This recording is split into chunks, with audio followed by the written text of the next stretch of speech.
Հայաստանը Աստվածաշնչում։ Աստվածաշնչի մեջ Հայաստանի վերաբերյալ բազմաթիվ ակնարկություններ ունենք։ Առաջինը մենք գտնում ենք Ծննդոց գրքի 2-րդ գլխի մեջ, որտեղ խոսվում է դրախտի մասին։ Որտեղ էր գտնվում դրախտը։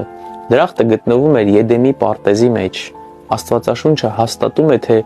Աստված այս պարտեզը, այլ խոսքով դրախտը, Աստված դրախտը տնկեց Եդեմում, արևելքում, եւ այնտեղ դրեց իր ստեղծած մարդուն։ Այստեղ արևելք ասելով բնագիրը ակնարկում է Հայաստան աշխարհին։ Բնագրի մեջ կարդում ենք, թե դրախտը ոռոգելու համար Եդեմից մի գետ էր բխում եւ այնտեղից բաժանվում էր 4 ճյուղերի։ Մեկի անունը Փիսովն էր։ Սա այն գետն է, որ հոսելով շրջապատում է ողջ Եվիլատ երկիրը։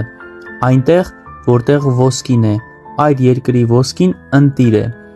Այնտեղ նաեւ Սուտակ եւ Դահանակ ակնաքար կա։ Երկրորդ գետի անունը Գեհովն է։ Սա այն գետն է, որ հոսելով պատում է եթովպիացիների ողջ երկիրը։ Երրորդ գետը Տիգրիսն է, որ հոսում է Ասորեստանի արևելքով։ Չորրորդ գետը Եփրատն է։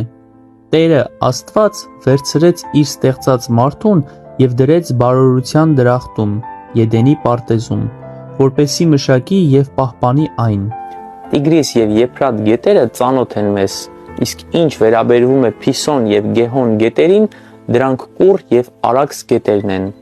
Բոլոր մեկնիչներն էլ այս հաստատում են, որովհետեւ որտեղ էր գտնվում բխման կետը այս 4 գետերի, մենք գիտենք, որ հայկական բարձրավանդակից 4 գետեր են բխում եւ գնում տարբեր շրջաններ, եւ այդ 4 գետերը նույնինքն բնագրի մեջ գրված գետերն են։ Պարզ է դառնում, որ Եդեմի պարտեզը, այսինքն դրախտը, գտնվում էր Հայաստան աշխարհի մեջ։